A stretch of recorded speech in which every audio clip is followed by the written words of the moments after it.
Should be live. We all good. We right back at it. Some technical difficulties, family. I think the enemy is jiggling with mic check, mic check.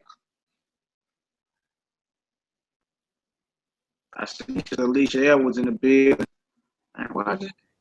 I can hear you. You hear me? Yep. All right, cool. Just Big Y'all back in the building. I see Sister Big Y'all. Shalom. Shalom, Sister Valerie Y'all back in the building. All right, let's wait on Sister Chpater. Can I be heard loud and clear? We good? Yep. Yes. All right, cool.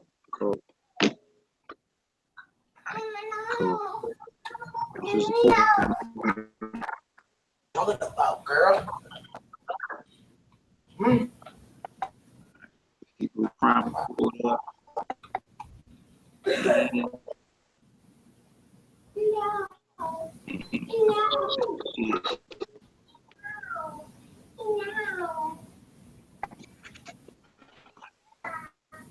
I like your scarf of coaching picture. Hold on. Okay.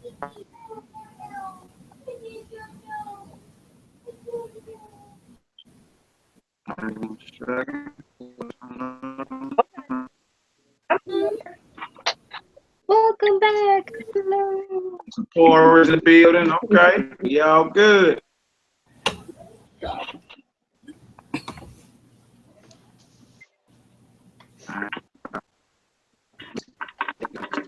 Okay, check that.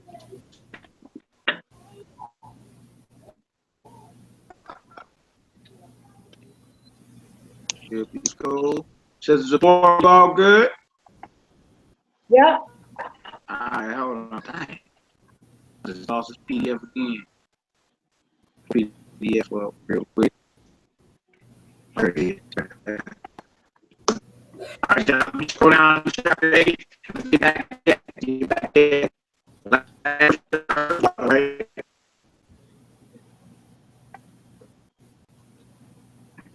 What did you say? I'm sorry. The last words y'all heard was water. Water. Yeah, plural. Dang, why is that doing it? Everything break up. Yeah, you're breaking me.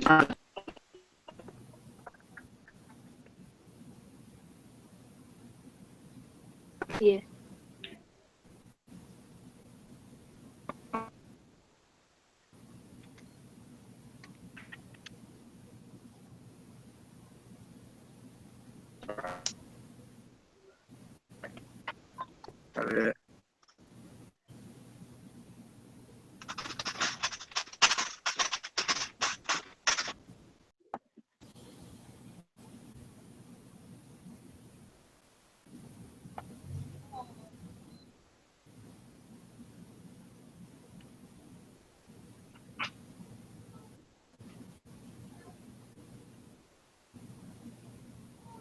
Can't hear you. Or are you saying something? Oh, he's muted. It's showing he's muted again. You hear me now? Okay, yay. We can hear you, but you still kind of. I'm kind of up or something. Go ahead.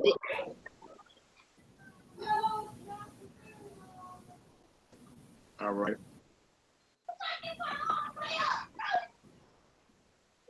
All right, we down here. We right under There we go. All right, we on page 60. We on page 60. We on the right. We still going over the vocabulary. All right. The next word that we have, we on the right side. The next word we have is the word for war or battle. And you got milkama, or you got milkamot. One is singular and one is plural. So to say war or battle, you would say milkama. You say wars or battles, you would say milkamot. Can you hear me? Yes. We on page 60. I'm trying to, You gotta scroll down a little bit on the vocabulary list. Page 60.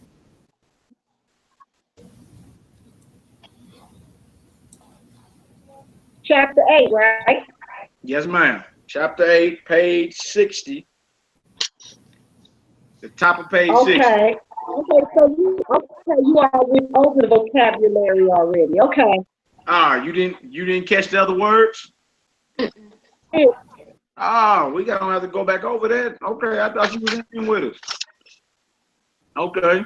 Well, let's go back over this vocab. We go back over this vocab. We at the bottom of page 59. The bottom of page 59, all right? The last thing I heard was water. Yeah. Yeah, water. Okay, well, let's go over to the left side. The left side of the vocabulary list on page 59 at the bottom of it. All right? Okay. The next word is the word for until or as far as, and that word is odd. Odd. Like you was calling somebody an oddball or something. Odd. Odd. Or something's odd and not even. Odd. All right? Mm-hmm. All right, the word down from that is eem. Eem. That's aleph mem. Eem. And that's the word you would use for with. Eem. Eem. That's also another word for what? Who knows? Like grandma, or Elohim, or I don't know. We went over, I believe we went over that word already before. Not eem, like not emar, like aleph mem, like you say for your mother or something like that. But I believe we went over this. This is the word for something else too, ain't it? Wait. Eem. I thought we had that word already. Unless I'm tripping. Let me go back some. I don't think so. We ain't had that word yet, Big Ya. You sure? Let me see. I think we had that word before. Let me go back to chapter 6. Right here. Young. Let me see. Is people, right? Yeah. How you spell that though? How you spell? It's the same spelling, ain't it? Yeah, but the vowel is Yeah. different. I'm saying it's still spelled ayan mem. You pronounce it different. Is people, but eem is with. But notice, Okay. it's the same letter. Formation of. It's in your Okay. it's in your vocab for chapter 6. Yeah. It's in your vocab for chapter 6. You're gonna run into it. Like the word for name is Shem, right? And Shem also is for to say there, like right there. You know what I'm saying? They say Sham or Shem, but it's still spelled the same. You know what I'm saying? Just wanted y'all to see that and trip off that. Trip off that. The same letters are used to describe people, and it's also used to describe with. Malachi, you said that a lot of times people don't use the vowels in the Hebrew. Yeah. So if they're not using vowels when writing it, how would you distinguish one from another? That's a good point. And whenever we sit down and rap with brothers that don't use vowels, this is something you would bring up. Well, how do you say people? They'll say Alma. Well, how do you say with? Alma. Well, how do you distinguish? How do you distinguish? Excellent point. And that would be something if somebody was to ask you, well, why do you all use vowels? This would be a good topic to bring up. This would be a good word to bring up. You know what I'm saying? How do you say, how you differentiate between people and with if you're not using vowels? Right. Good point. Good point. You caught that, Sister Alicia Edwards. Good job. Good job. All right. The next word down is a verb, and it's asa. Asa. All right. It's ayan shin hey. Ayan shin hey. Asa. Notice the dot at the top of the shin is on the left side, so you wouldn't say Asha, you say Asa. S, Asa. And it means to do or to make. Like when the Most High said in Genesis 1:26, let us make man in our image. The root word for make is Asa. It's right there in Genesis 1:26. Whenever you get to read the text, you'll see it. The root word right there is Asa. The next word down is the word for voice or sound, and it's kol, or some will say quol. Kol, and it means voice or sound. Voice or sound. When the Most High's voice is being described, is that Psalm 29 or Job 37? When it's talking about the voice of the Most High, how it thundereth, that's the word there for it. Kol. Kol means voice. Kol, voice. All right. The next word is the word for see, like with your eyes see, and not see as in water. See with your eyes, and it's the resh, aleph, and hey. Resh, aleph, and hey. See. See. All right. Now we're going down to the top of page 60. We on the right hand. Well, you have to pronounce that. Would it be Ra? Yeah, Ra or Ra'ah. Ra or Ra'ah. Notice when we're dealing with the verbs, they're breaking them up so you can see them. Notice they got little dots in between them. Whenever it's a verb, they break them up. But then when we get down into the text, it's not broken up. All right. We're at the top of page 60. We're on the right paragraph, or the right side, should I say. And it's the word for war or battle. And it's milkama or milkamot. One is singular, one is plural. So if you want to say wars or battles, you would say milkamot. If you want to say war or battle singular, you say milkama. Milkama. Milkama. Now trip off this.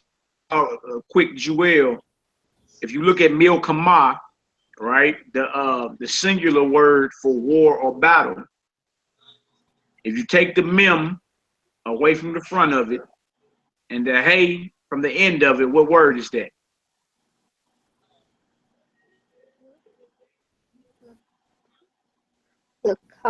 The word for bread, lakim. There you go, lakim or lakam.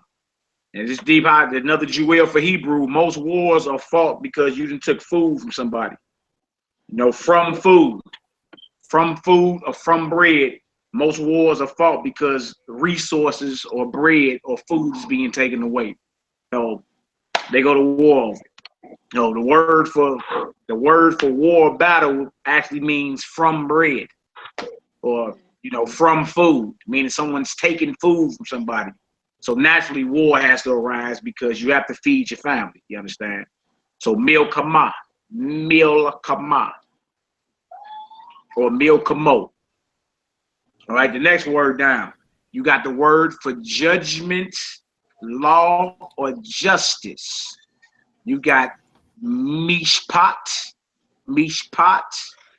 or you got mishpatim. One is singular and one is plural. All right. Also, judgment or judgments is when the Most High say He's going to bring judgment to the nations. That's the word that's there. Or even when you read the scriptures where it say the Most High shall plead with all nations, you start thinking that means He's going to beg everybody to serve Him. The word for plead actually is the word for judgment or justice. The Most High is going to bring judgment to everyone. And when you read about He's going to plead with the nations, it says He's going to judge the nations if the nations continue in their wickedness. All right.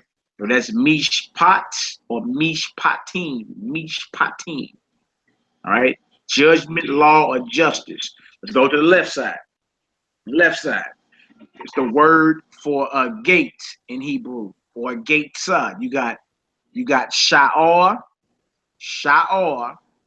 or sha'arim. Sha'arim. Gate or gates. Next word down. You got and Shaw is spelled Shin Ayan Resh. Shin Ayan Resh. All right.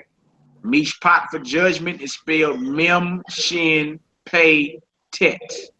That's for the the YouTube family that's following along. All right. The next word down is field. All right. It's Sade. I remember like old girl used to sing back in the day. Sade. Sade. Yeah. Her name is Hebrew. It means field. Sade. All right. So if you want to say fields, you would say sadot. Sadot. All right. Everybody understand? Yep. All right. Let me check the comment board real quick. Make sure we all good. Bing, bing. Man, Portia in the building. Shalom, sheep, bro. Sister Portia that study with us here in the STL. She says she's still in chapter 5. Catch up, sheep, bro. Email me if you got any questions. It's all good. 40P in the building. What up, heat, bro? Let me see who else in there. Sister Daniela, of course, she's faithful in this deal. She on her business. All right, that's what's up. All right, let's get into it. We right up under vocab in the top of page 60. It says the word ma has 3 different spellings. There is no difference in the meaning of the forms. So when I say 3 different spellings, it's going into the vowels underneath it. All right, you got ma, or me. Ma, or me. But there is no different meaning in either form. So it means ma means what, like a question, or how. All right. You'll see that all throughout the scriptures, even in Psalms, when David is asking the Most High a question, ma. All right. The words mayim and kol are usually collective nouns, which means that they have both singular and plural meanings in one form. Whenever you see a noun that has only one form, it is probably a collective noun. Let's read that again. The words mayim and kol are usually collective nouns. What does that mean? Which means that they have both singular and plural meanings in one form. One form. So that's how they written out. You won't see them written no other way. That's all I'm saying. It can be singular or it can mean plural. And being that it can be singular or plural is called a collective noun. All right. Now, if you see a noun that has only one form, it is probably a collective noun. Y'all understand that? Mm-hmm. They're just meaning it's written one way, whether it's singular or plural. It's written one way. All right, and it either can be singular or plural. The technical Hebraic term for that is a collective noun. Right, so y'all might want to highlight that. The direct object. Very simple Hebrew sentences can be made using only a noun and a verb. All right, the king remembered. Hamalek Zakor. Simple sentences can also be made using only a verb form. No doubt, like Shemati, I guarded. Amata, you stood. Simple sentences can be made more complex by adding an object indicating whom the king remembered or what I guarded. So it said, Hamalek Zakar Bang. The king remembered a son. All right. Shemati direct. I guarded a road. In the sentences above, the words bane and direct are called direct objects, right? Because you're being specific. It's not just saying the king remembered. It's saying the king remembered what? Who did he remember? He remembered the son, all right? It's not just saying I guarded. It's what did you guard? You guarded the road. But when it's being, when the object is being specified, it's called a direct object, all right? In the sentences above, the words bane and direct are called direct objects. The direct object of a sentence is the thing or person upon which the verb acts. The direct object of a sentence answers the question, what or whom. That's an excellent way to understand that. You want to know what a direct object is? The direct object of a sentence answers the question what or whom. Like if I say I guarded, what did you guard? Oh, okay, I guarded the house. Oh, the direct object is the house. I remembered, who did you remember? Oh, I remembered my son. The direct object must be your son. Okay? Definite and indefinite nouns. As you remember, a noun can be made definite by adding a hey to the beginning of the word. Proper nouns, names of people and places, are definite by nature. Read it again. As you remember, a noun can be made definite by adding a hey to the beginning of the word. Proper nouns, names of people and places, are definite by nature. All right, so indefinite, each, a man. All right, definite, ha each, the man. Definite, Dawid. So you don't need to put a hey in front of David. David is automatically definite. All right, you won't say the David. It's David. All right. Indefinite, ear, city, the city, high ear, definite. Yerushalayim. You won't say the Jerusalem, you just say Yerushalayim, Jerusalem. All right. Below are the rules for how to spell ma. Ma. All right. Before most consonants, what equal ma? Before the left and the resh, what equal ma with the plus sign? All right. Before ket and ayan, what equal me? Like egg, me. Before hey, what equal ma or me? And again, unless the homework is specifying it, the homework is gonna prep you for the next chapter. So even if you don't get that right off the the gate or whatever, don't worry about all that. The whole thing is you know how to read, write, and understand what's being conveyed on the paper. All right, so you can highlight all that, circle it, do what you need to do. But if you don't remember if it's gonna be a ma or a med because before a resh or an ayan, you'll catch that as we go. The homework and the exercises is what you focus on because it prepares you for the next chapter. All right, so don't beat yourself up. I said ma, not med, but it means the same thing. It means what? It means how, so don't beat yourself up. All right. We got daughter, bots. We got the daughter, hot bots. We got root, root. All right. Definite and indefinite objects. The direct object of a sentence can be a definite or indefinite noun. The direct object of a sentence. The direct object of a sentence can be a definite or indefinite noun. The king remembered a son. Indefinite direct object. The king remembered the son. Definite direct object. Because the king remembered the son. That's all it's going into. All right. You sent bread to Jerusalem. Indefinite direct object. You sent the bread to Jerusalem. Definite direct object. He guarded Jerusalem. Definite direct object. They remembered Abraham. Definite direct object. Let's get into it. The word et. In Hebrew, when the direct object is a definite noun, it usually preceded by the word et. The word et has no translation in English. Now look, this is not et like you saying you. All right. Now you would say ut for the woman or ata for the man when saying you. This is something totally different, even though it's spelled the same way. All right. Now when you get into the Hebrew text, you're gonna start seeing this right here. This was called a direct object. All right.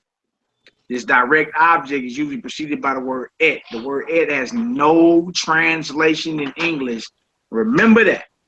Remember that, because somebody's trying to tell you it's an extra the. It's an extra the. All right. But I'm gonna drop a jewel on y'all.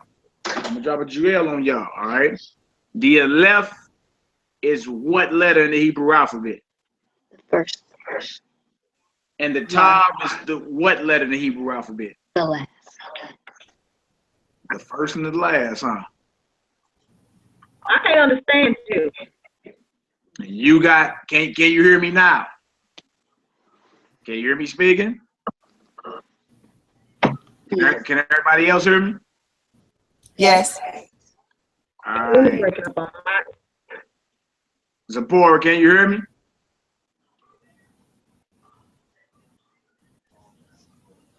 Zipporah, I can't hear anything. You're breaking up. can y'all hear me? Hello, Yahoo? Yahoo. Yahoo. Yahoo. I heard somebody saying Yahoo. I heard a couple Hebrews saying Yahoo. Can y'all hear me? Zipporah, you Yeah. looking like Yahoo. you can't hear me. She just tried to say Yahoo. Zipporah.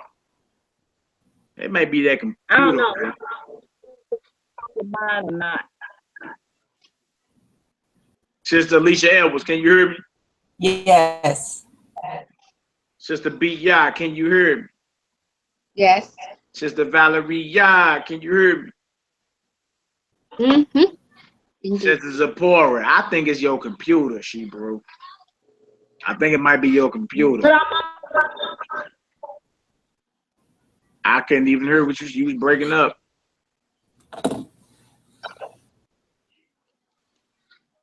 okay. I'm gonna try something I just different. I just heard you. You just came through clear. Yeah, because you're in and out. Sometimes it's clear and sometimes it's not. All right. Can you hear me now, though? Yep, I can hear you right now. All right. We right here at the word et. All right.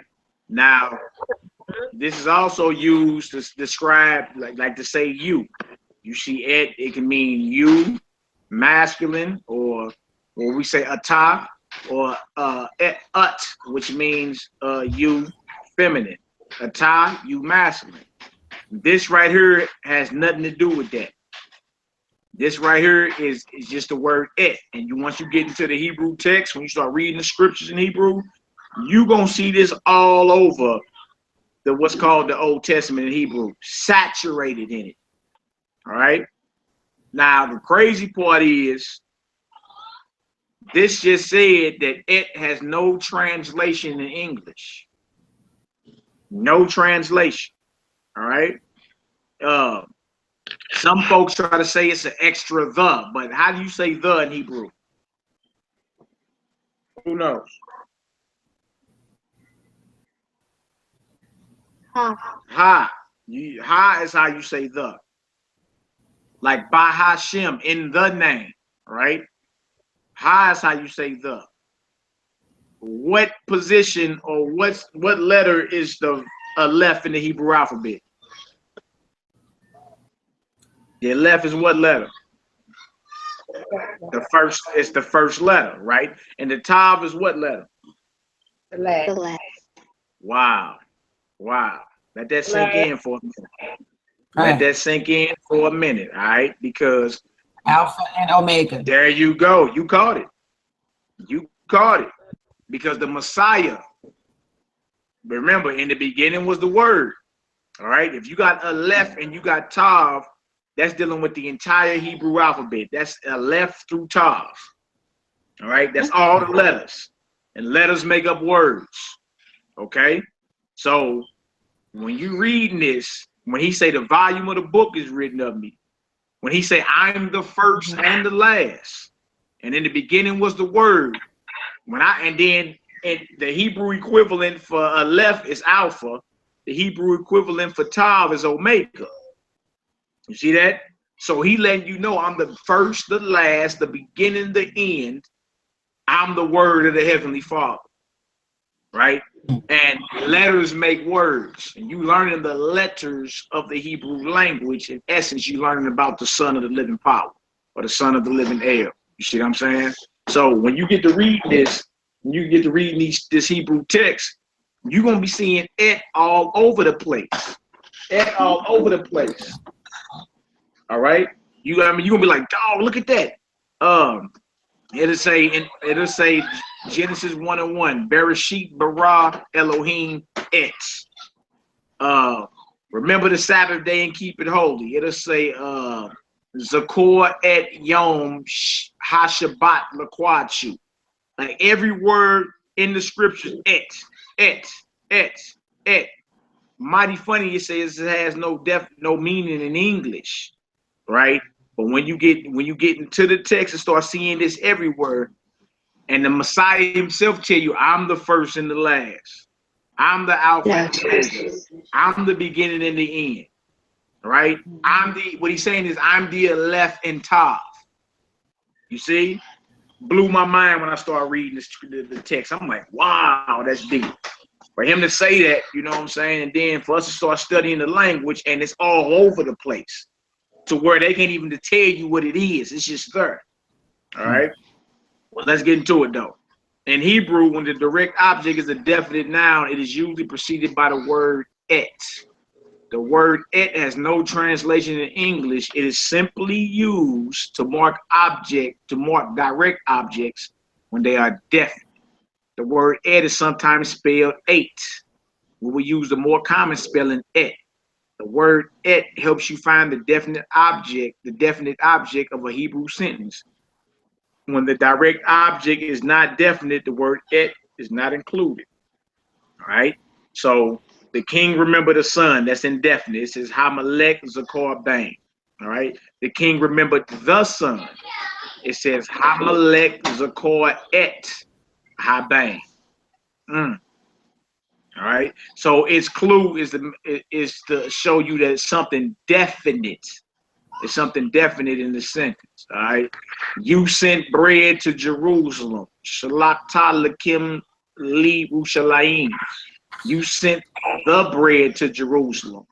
Shalakta et Halakim Li Rushalayim. He guarded Jerusalem. Definite. Hu Shemor et Yerushalayim. They remembered Abraham.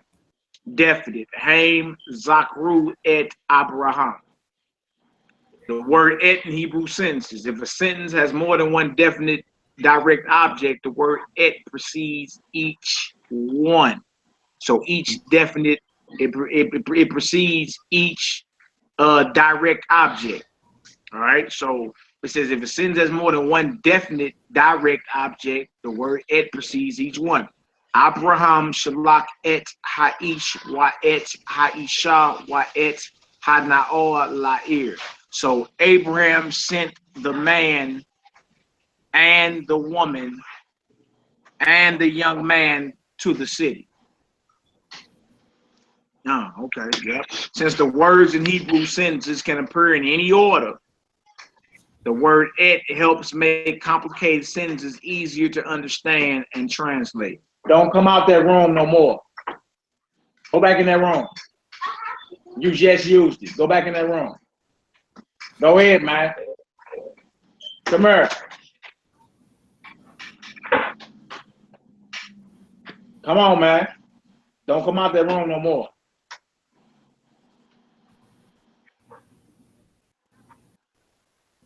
All right, the father guarded the young man. Ha'ab Shemor et Hanaor. Or et Hanaor Shemor Ha'ab. In biblical text, when et is spelled with the A sound, it sounds alone as a word. When et is spelled with the S sound, it is attached to the next word with a makef, meaning a dash. Remember, the primer does not include the makef in this text. All right. So David remembered Abraham. Dawid Zakor et Abraham. Or I could say et Abraham Zakor Dawid. All right. The verbs Haya, Asa, and Ra'ah in the perfect tense. Here we go. All verbs have the same endings in the perfect tense. However, when the 5 guttural letters are part of the verb root, various changes happen. In this chapter, we are introducing 3 verbs that all end in hey, Haya, Asa, and Ra'ah. Compare the perfect tense forms of Haya with the perfect tense forms of the verb Shemor. Memorize the perfect tense forms of Haya. All right. Now, this right here, I ain't gonna lie. When I first went through it, it kind of threw me. It threw me off. Like when I first went through this. You know what I'm saying? Because the Hayah is constructed in so many different ways. But again, if we just focus in on it and go over the exercises, you'll get it. Don't trip off of it. All right. So we're gonna start with God. We're gonna start with God, okay? God is Shamar. All right. So to say I guard it, how do you say that, Sister Zipporah? I guard it.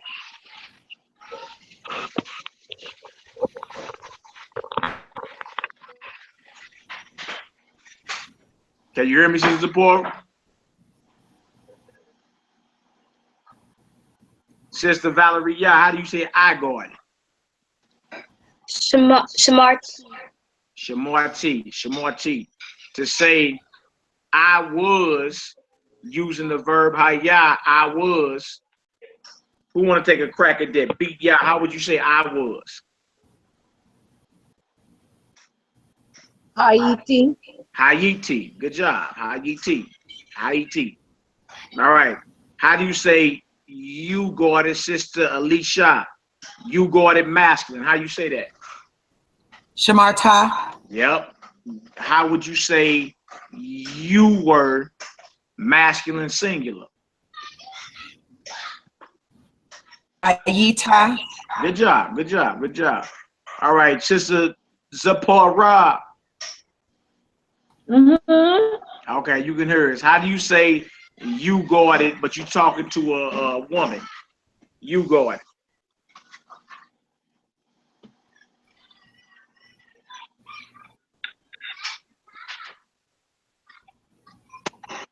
Shamarta. Shamarta. How would you say you were feminine singular?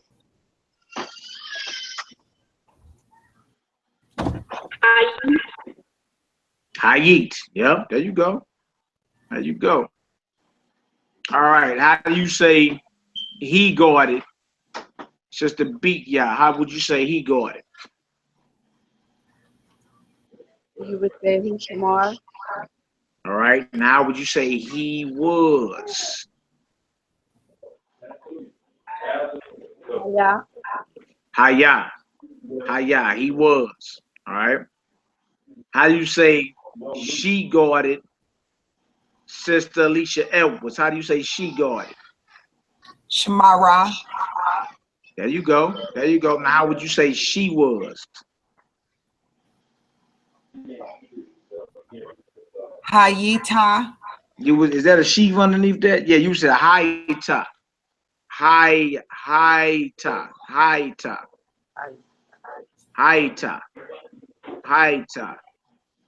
All right. Sister Valeria, how would you say we guarded? Shamarnu. Shmornu. Right. How would you say we were? We were. Hayinu. Hayinu. Good job. Good job. All right.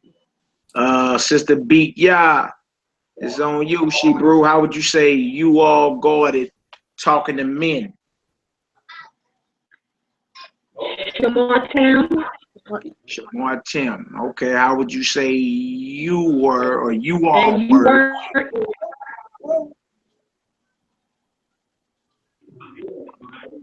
I said Shamartam. Yeah, Shamar Tim for you all guarded. How would you hear say? me?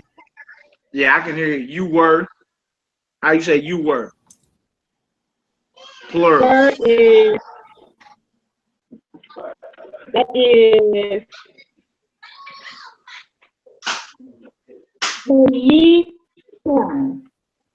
Hayitim. Yeah, Hayitim. Hayitim. All right. How would you say you guarded or you all guarded speaking to a group of women? Martin. Okay. How would you say you were, plural, speaking to some women? Hayitim. Good job. Good job. All right. They were, you would say smart, you would say Shamru. You say they were, you would say Hayu. Hayu. All right.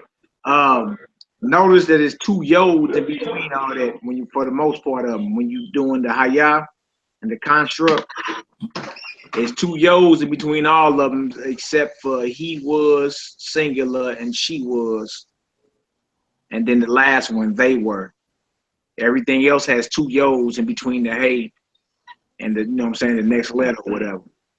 I ain't gonna lie, when I first started doing this, that was very like confusing to me. I'm like, man, how is they, you know, but you'll get it. Don't let that bring you down. You'll definitely get it. The verbs of sa, ra'ah are conjugated very much like haya. For the exact spelling of these verbs, see the verb spelling chart on page 373, cheat sheet, answers to the test in the back. All right. Uses of ad, asher, and et, asher, et. The verb haya and the word et. The verb haya be does not take a direct object. Therefore, it does not take the direct object maker et. He saw the man. Who ra'ah et ha'ish. He saw the man. He was the man. Who haya ha'ish. All right. The king remembered Abraham. Hamalek zakar et Abraham. The king was Abraham. Hamalek haya Abraham. The uses of asher and et, the direct object maker et, is sometimes followed by the word asher to mean that which or what. I remembered what I did. Zakwati et asher ashiti. Zakwati et asher asiti. I remembered that which I did. So you can say I remember what I did, and then, or I remember that which I did. The uses of asher and ad. The phrase ad asher is an idiom meaning until. So when you see them combined, it's an idiom. It just means until. All right. Ad asher, until. Ad asher. I walked until, it's an example. I walked until I saw the man. Halakti asher ra'iti et ha'ish. I walked until I saw the man. Halakti ad asher ra'iti et ha'ish. So I walked halakti until is ad and asher combined. And then ra'iti, I saw. You got your et there because it's direct and it says ha'ish. All right, so remember that, highlight that. When you see ad and asher together, it means until. Until. They're just combining words together to come up with that. Ad and asher. Ad and asher. All right. All right. There was and there were in Hebrew. The verb haya is used very much like the English verb be. Be. All right. The man was on the mountain. Ha'ish haya al ha'or, ha'har. The man was on the mountain. The people were slaves. Hayu ha'anashim abadim. Hayu ha'anashim abadim. The people were slaves. The third person forms haya, haita, and hayu may also be translated there was or there were. All right. A man was in the city. Haya ish ba'ir. There was a man in the city, or people were in the city. Hayu anashim ba'ir. Ba'ir. There were people in the city. The word lo can be added to the above sentences to make them negative. The word lo can be added to the above sentences to make them negative. A man was not in the city. Ish lo haya ba'ir. There was not a man in the city. The uses of bang. The preposition bang can mean either between or among. The word bang is used in pairs. It means between. All right. The king went among the women. Hamalek, halak, bang, hanashim. The king went among the women. The king went between the women and the children. Hamalek, halak, bang, hanashim, wa bang, habanim. So again, when it's used in pairs, it means between. All right. Notice in that second sentence, it was two bains in there. Read it again. Ha'ish Ahmad Bain Isha Ubain Ha Bahemot. All right. So the man stood between a woman and the cattle.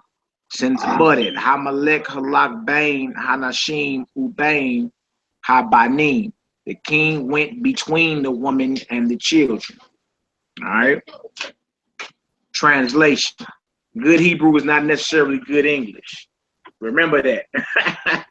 Good Hebrew is not necessarily good English. And a word for word translation will probably not sound natural to you. In order to make a translation sound better, it will sometimes be necessary to add, remove, or change the order of the words. Read that again. Good Hebrew is not necessarily good English, and a word-for-word translation will probably not sound natural to you. All right?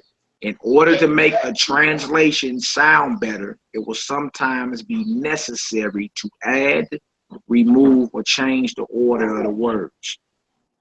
All right? So let's get into it. It says, Ha'ish, the man, Ahmad stood, Bain, among, or between Ha'arim, the mountains, and between, which is Ubain, Ha'ir, the city.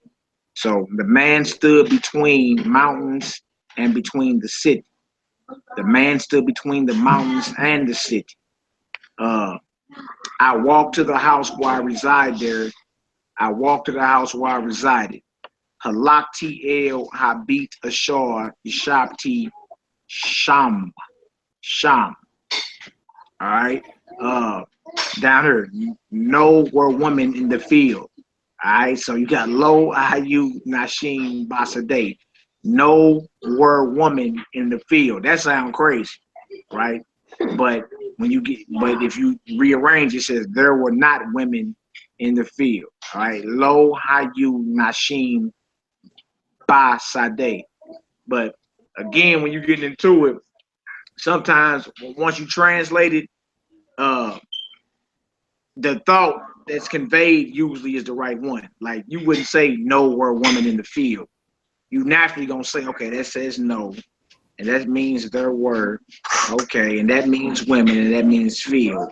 So you wouldn't say no, there were women in the field.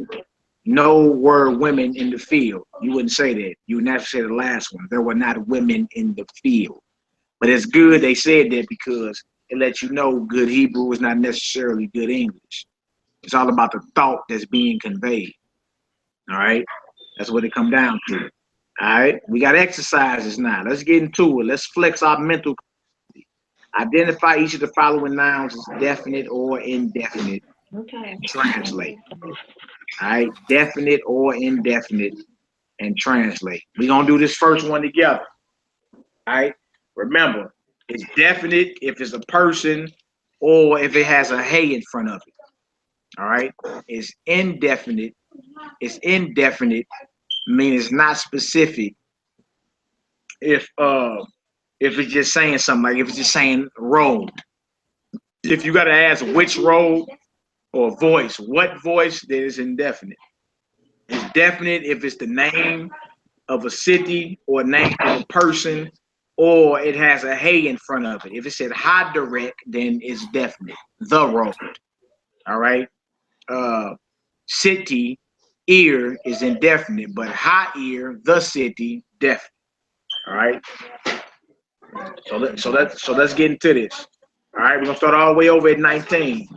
We start all the way over at 19. All right. The word root. Root. What does root mean, Sister Zipporah?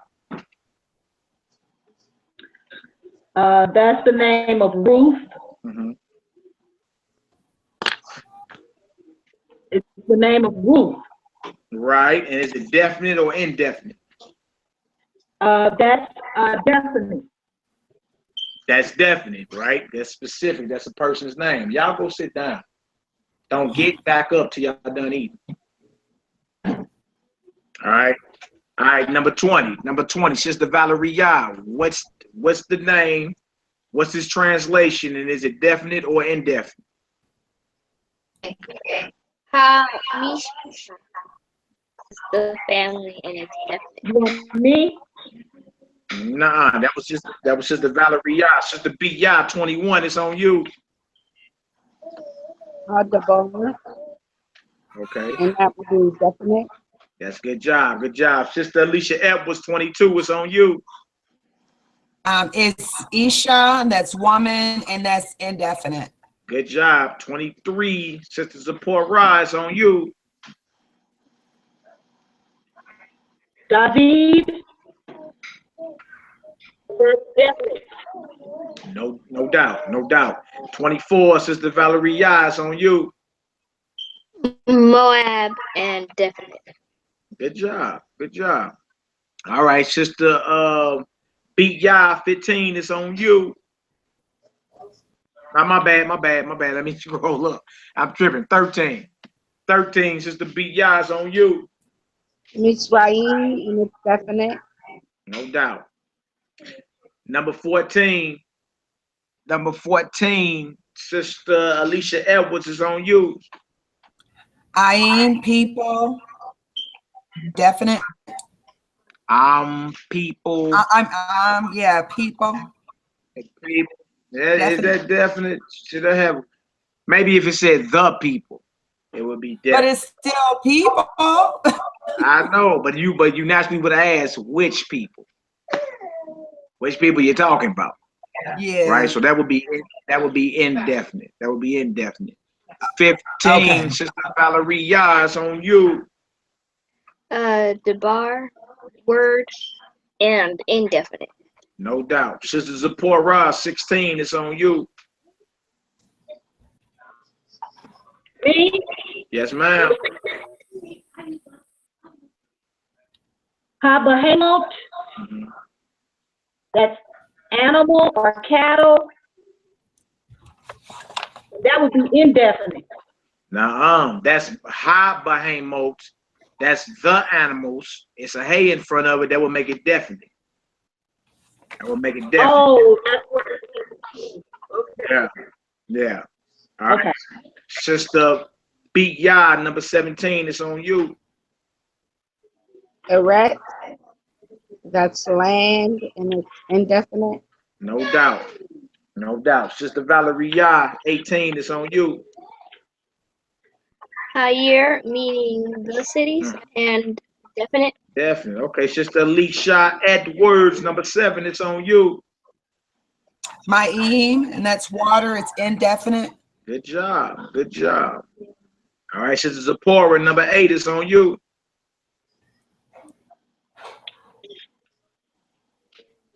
Amayim. And that is the water, and that's definite. Good job. Good job. Good job. Number 9. Number 9. Sister Valeria, it's on you. Sha'ar mean it's indefinite, but I have to look up the definition. Yeah. Sha'or. Sha'or.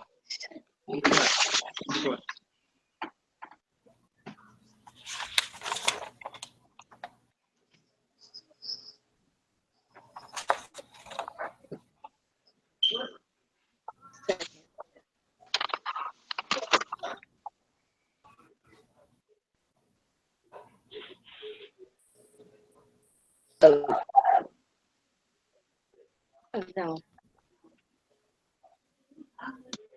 Sha'or. Sha'or.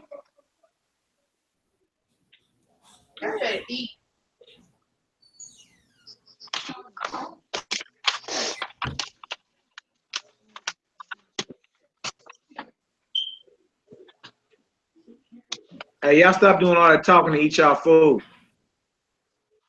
Don't waste no food over there. Eat up. You sound like me when I'm talking to my little ones. Yeah, these little jokers be want to waste food. Y'all eat on up, handle y'all business.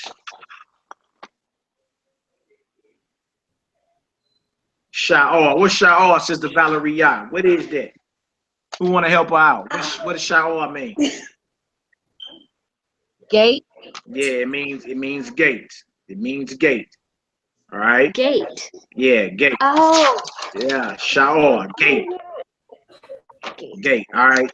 Number 10, Sister Beat Ya. Sister Beat Ya is on you. Hasadut. And that is the field. Mm-hmm. And that would be definite. No doubt.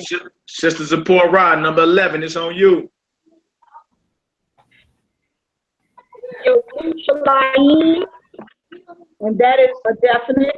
It definitely is a definite. Definitely is a definite. It's the name of a city. All right. Sister Alicia Edwards, number 12, is on you. Ha'arim, that's the mountains. It's definite. No doubt. No doubt. All right. We got to jump back up to number 1. Number 1. All right. Number 1.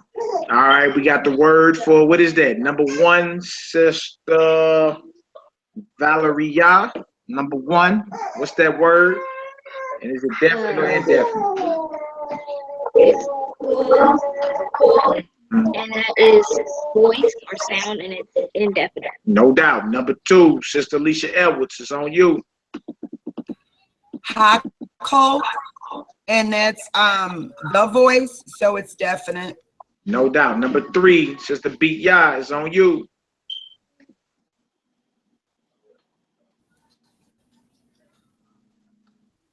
Hamil Kwalma. Hamil. Say it again. What is it? Hamil Kwama. Kama. Hamil Kama. Meaning what? That means the war, and that would be definite. Definite, no doubt. Number 4, Sister Support Rise, on you. The word is mishpat. Let me see what I can't remember what that is. Let me see.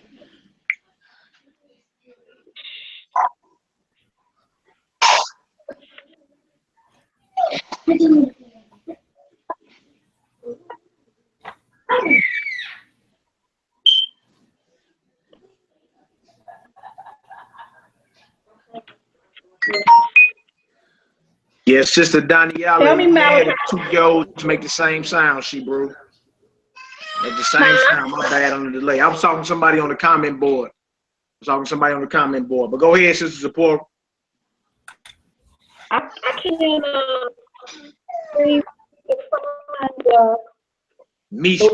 the meaning. Mishpat. Mishpat means judgment. Judgment. All right. Mishpat. And if you take the mem up off of it, it's shofet or shapat, which means judge. That's the Hebrew word for judge, shapat. So from judges, you get what? Judgment. Judgment. All right. So the word mishpat actually means judgment. You say what, Zipporah? So that's definite, right? It's judgment. No, because somebody can still ask That what one, judgment. They'll be indefinite. Someone can still ask what judgment, like what judgment you talking about. Yeah, all right, number 5, Sister Beat Ya. It's on you, she broke. Asharim.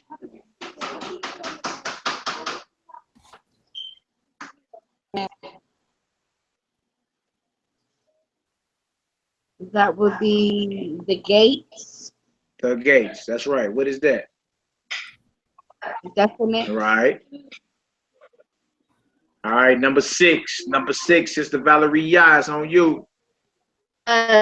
Sade, and it's field and indefinite. Good job. Good job. So y'all see basically how that plays out. It's either definite or indefinite. It's the name of a specific city or a person, or if it has a hey in front of it, it's definite. It's indefinite if it doesn't have none of that. All right. If it still leaves you a question on what or when or any of that, like which or which, then it's indefinite. All right. Exercise 2. Exercise 2. Read and translate the following sentences. Notice the use of the word et. The word et. All right, let's do this one too. All right. We're gonna do number 7 first. Sister Zipporah, it's on you.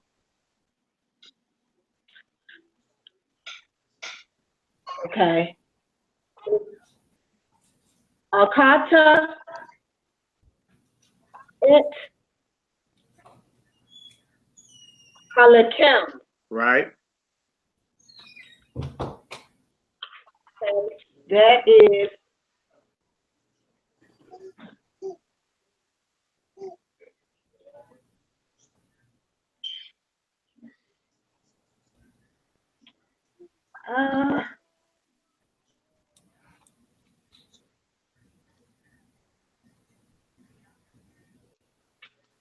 let me see what this word is. You know what a call means, and you know what lakim means. So go ahead and translate.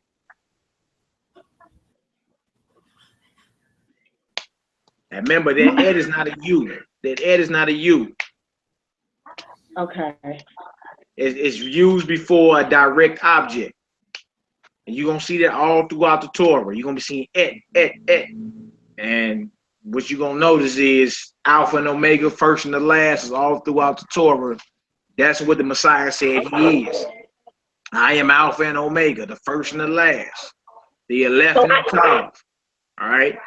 So that et doesn't mean. You said what? I ate the bread. Nah, that's not a call T. It's a call top.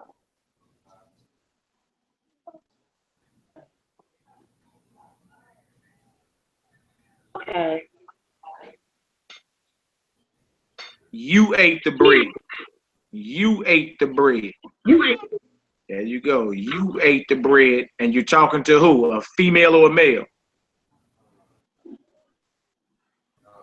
You're talking to a male. A male, no doubt. Malak, man, hey, stop playing with your food and eat all of it. Do you hear me? Eat up, man. All right. Number 8, Sister Valerie Yas, on you. Okay. Isha, Zakar, she remembered, I guess. You got that new at the end of it. Yeah. So you would say what? Oh, we remembered a woman. There you go. Oh. There you go. There you go. Good job. Good job. All right, Sister Alicia Edwards, you got line 9.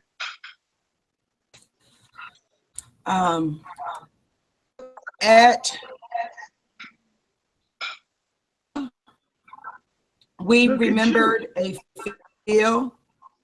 No, that's Sarah. Who was Sarah? Sarah. I'm sorry. We remembered Sarah. We remember Sarah. The ed is there because Sarah is definite.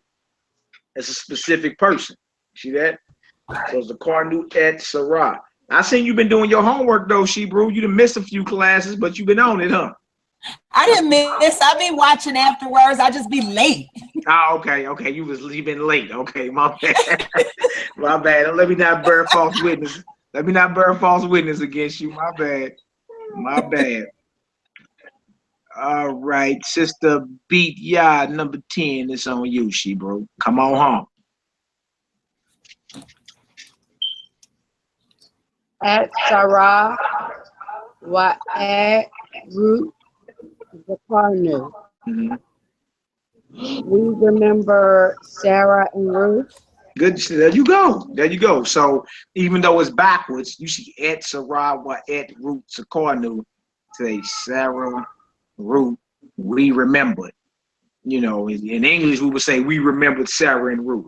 All right, good job, good job. That means your eyes is being adjusted to looking at the Hebrew and translating it on the fly. See that? Sister Valerie, y'all just did the same thing, so that's good, y'all. It ain't as hard as y'all think, for real. You know what I'm saying? Other than that, you'll be speaking like Yoda off Star Wars. If you ever get to the movie Star Wars, he speaks backwards. You know what I'm saying? Instead of saying good morning, he says morning good. Morning good. You know, but if you look at how we say Boker Tov, Boker is morning and Tov is good. So it's how it comes off. Morning good. You know what I'm saying? But you still want to, if you're conveying it to an English speaking crowd, you want to be able to put it in the order to where they can get it. All right. So that's a good job. That's a good job. All right. Number 11, Sister Support Rise on you.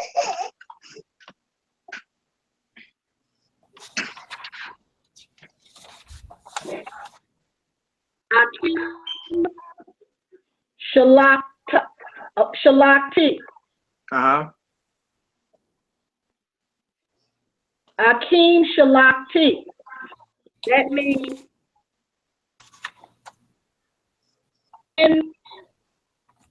me? Not the men, not the men. Akeem is what? Okay. Me. Or I sent the brother. I sent brothers. Oh, I sent the brother. I sent brothers. I sent brothers. I sent brothers. It's getting your eye used to seeing Hebrew sentences and how you want to translate them in order to an English speaking crowd. Right. And look, the script is like that. Sister Valerie, you got a question? When Coach Zipporah was saying, the man sent me, but then it was, or the brother sent me, but then it was I sent the brothers. What would the sentence look like if the sentence said the brothers sent me, rather than what it says now is I sent the brothers? The brothers, so it would be they. It would be the brothers sent. So Akeem, Shalku, Ani. You would say, it would say Akeem, Shalku, or Shalku, Akeem, Ani. Ani. Okay. Yeah, at Ani. Yeah. All right, number 12. Number 12. Sister, who was on? Sister Beat Ya. Is on you, Beat Ya? No, don't throw none of that food away. Y'all keep all that. Put it on over there. If y'all ain't trying to eat it, put it on over there on that table. All right, go ahead, y'all. Acts, Ha'akim, Shalakti. I sent the brothers. I sent the brothers. Good job. Good job. Good job. All right, Sister Alicia Elvis, you got sentence 1. Abar Sarah. Nah, The father. No, that's not Sarah. What is that?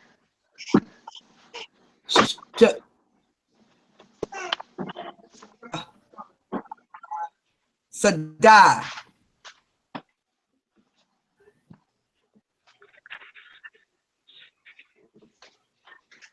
Right? What did you say? Say it again. Sade, like the singer back. Sade. Okay. So the father.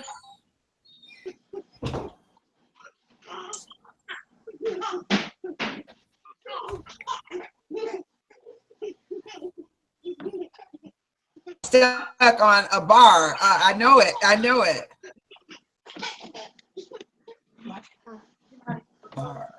It's root word for Hebrew.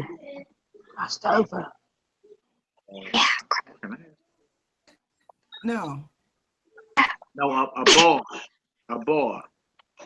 It's a verb back in like chapter, I think it's like five or six, something like that. Bar. It's the root word for Hebrew.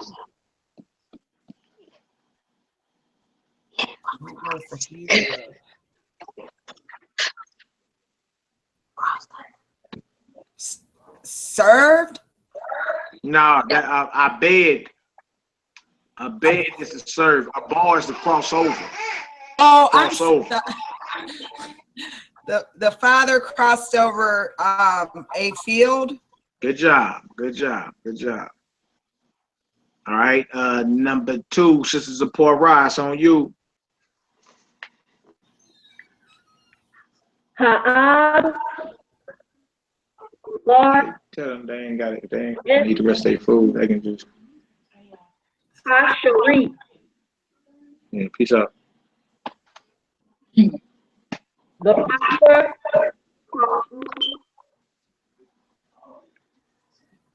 The field. Or the field. The father, are you saying crossed over? Did you say cross over?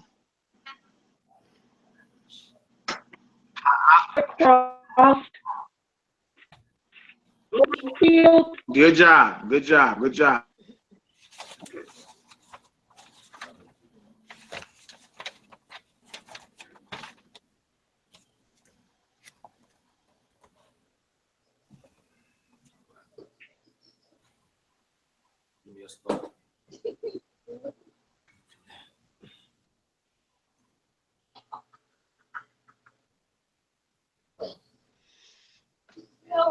Shamru et Moab.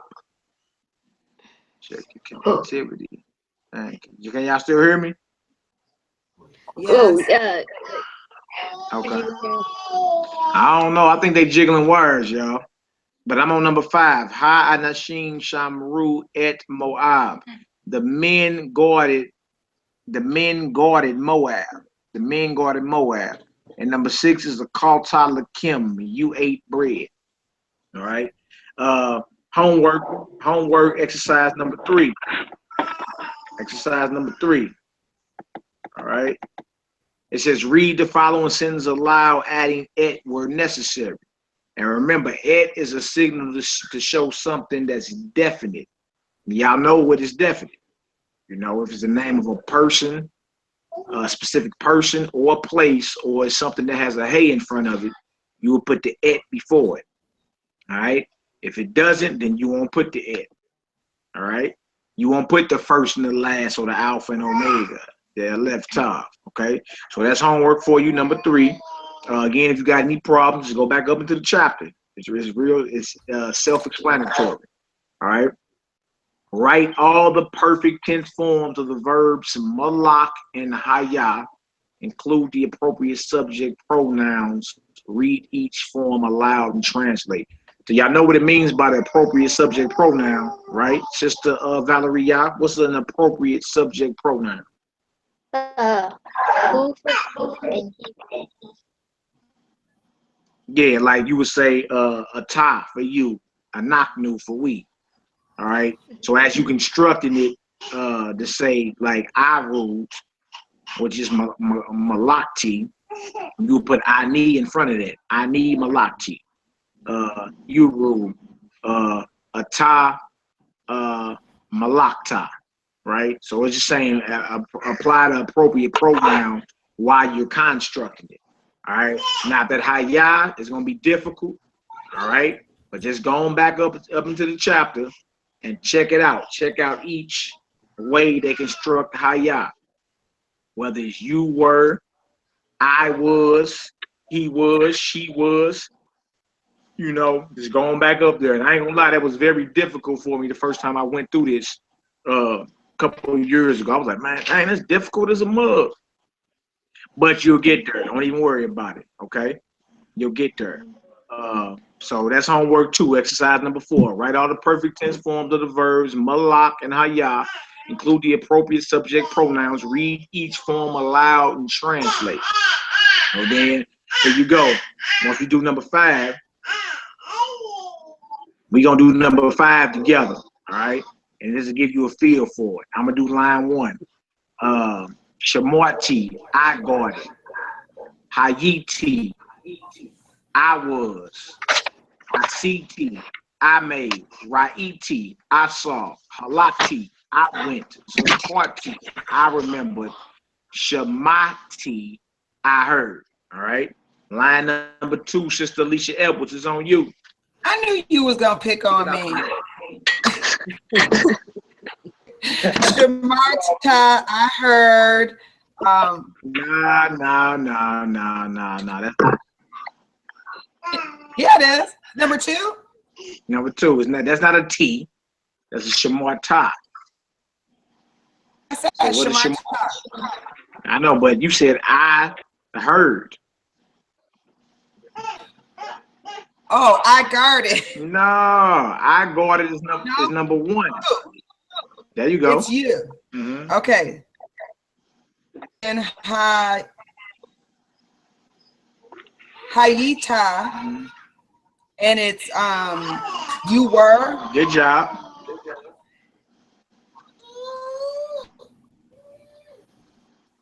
Ashita. Asita. Asita.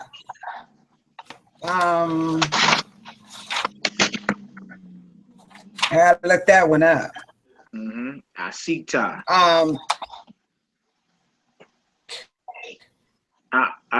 Yep. There you go.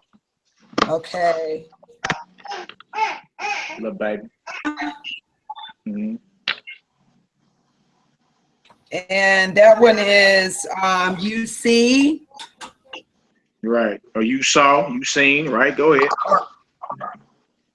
Marta. Mm-hmm. Nah, now you heard. Ahmad. Good. There you go. And then Shalakta. Mm-hmm. Uh-huh. Barta, you crossed over. Good job. Good job. Sister B, yeah, you got line 3. Okay. Shamarta, you got it. Hayit, you were. Mm-hmm. Asi, whatever. Asita, Mm-hmm.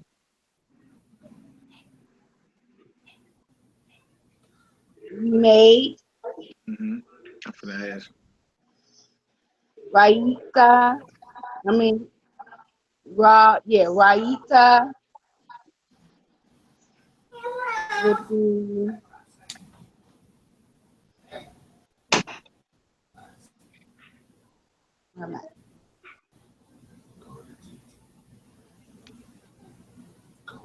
Yeah. you sing. There you go. Malaka, you roll. Aquata, you took. Amarta, you said. No doubt, no doubt. And as y'all go on, y'all finish off the rest of that. Let's get on down to with all the homework, the rest of the homework though. Y'all finish that. Do all these exercises and homework. It ain't gonna hurt nothing, all right? Write the correct verb form in each sentence below. Read and translate the sentence. All right. So you're gonna write the correct verb form for haya and the correct verb form for ra'a. All right, for each one of those. You're gonna read and translate. All right. You're gonna get down to exercise 7. Exercise 7. All right, hold on. Then they got a side down here right before exercise 7. Gotta put the correct form for a sa. All right. They got all the pronouns in there. A ta, a naknu. Y'all will figure that out. It's not even hard. Read and translate the following sentences. All right. Gotta do that too. Number 8, rewrite the sentences below, replacing the highlighted word with each word that follows and translate. All right. So you got a ha, you got et, you got ani, you got haim, you got a ta, and you got who. All right. So based off it being you or I or them, you got to reconstruct your verbs as well. So in other words, you can't say a naknu and then aklu. You got to say, if it says a naknu, you got to say a kalnu. All right. So just make sure everything's matching. And look, we've been doing that the past few chapters, substituting and making sure that we really understand the text that we're doing. Okay. Read and translate number 9, exercise 9. Read and translate each Hebrew sentence, then translate the English sentences using the Hebrew sentence as a guide. All right, that's pretty easy. Atim hayitim ba'ir wa'atim ra'itim et hamil kama wa'atim asitim mishpat. Mishpat. You go on through there and break that off. What's going on? What happened? All right. You all were in the city, and you all saw the war, and you all made judgment, all right, or you all did justice. All right, so y'all got all that too, and then at the end we got a tall tale adapted from The Boy Who Cried Wolf. All right, so then look, this is beautiful because it gives you more vocabulary words, and you're gonna need them to translate the whole tall tale. It's a funny story. Sure, we need more vocabulary. Yeah. You'll like it. Yeah, you'll like it. It's not even hard, man. I'm telling y'all. Yeah, for most part, y'all know most of it. Y'all know key, which is because the new one is famine. Rob. Okay. What's that right there? Oob, call, yom. You know yom is day, call is all or every. I mean, you gotta ain't be that hard. You'll get into it. And look, the beautiful. We can't hear you. The beautiful thing is, we don't have class again till Thursday evening, so it shouldn't be that hard. Y'all should be able to do that. All right. The rest of the exercises are all self-explanatory though. It may be a little more attention to detail, but y'all got this. Y'all got this. It ain't hard at all. All right. We're gonna start chapter 9, word pairs singular. We're gonna start that Thursday evening. Unless y'all hit me up and be like, look, we need to go back over chapter 8 and we'll do it again if we need to. That ain't no problem. All right. There's no sense in going forward if there's no understanding. So if it's too hard and y'all don't want to dive into chapter 9 Thursday, we'll redo chapter 8 again. All right. All praise. So until then, just do your homework, do your exercises. Don't beat yourself up. Pray for understanding, and the Most High got you. Don't even worry about all of it. All right. All right. Yeah, willing indeed. Yeah, willing. I got a question for y'all, Shebrews. How should I take this clove? Like my wife having a toothache. She found some of that clove. So how does she take it though? She just eat it raw or put it in a tea or what's going on? How would she? Well, my dad, when he got a really bad toothache from his root canal, he took a piece and then he just chewed it on the spot. What Mom and I do is I make the toothpaste and turmeric until the coconut changes color, and then sprinkle the clove in the toothpaste and brush at least twice a day, and that should. Okay, so take it, put it right on there and chew it, or mix the turmeric and everything with it. You said it's hard to break apart. Do she break it apart, or do she just eat the whole thing? No, don't swallow. Just just kind of chew on it, like you just chewing on it. You can break it apart, but if you have the powder, you can sprinkle it in your. Oh, okay. Right. And if it's an abscess more or less on her tooth, warm water with Himalayan salt. If you have the pink Himalayan salt, We do got some pink in the stuff. It's all gone. Say that again, Sister Lee. Say that if again, she, Sister Lee. she could either use that to rinse, because usually an abscess is has something lodged in the gum. Mhm. So if she could rinse with the salt, warm salt water with the Himalayan salt, that would, one, kill some pain and help relieve that abscess some. Mhm. Easier than her chewing. Okay. Yeah. Okay. All right. Well, that's what's up. Y'all say a prayer for the sheep, bro. Of course, of course. They gonna say a prayer Will for do. you. It's, Tell her Toda for lending her husband to teach us this language. hey, what happens if she swallow it? She said.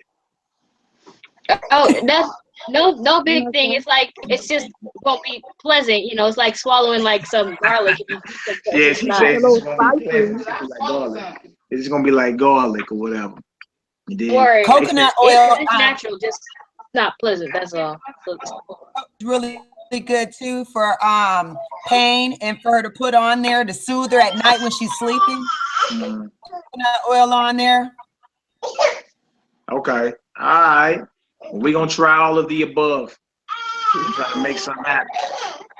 we'll be praying. I'll be out about it. All right, right on. Appreciate it, y'all.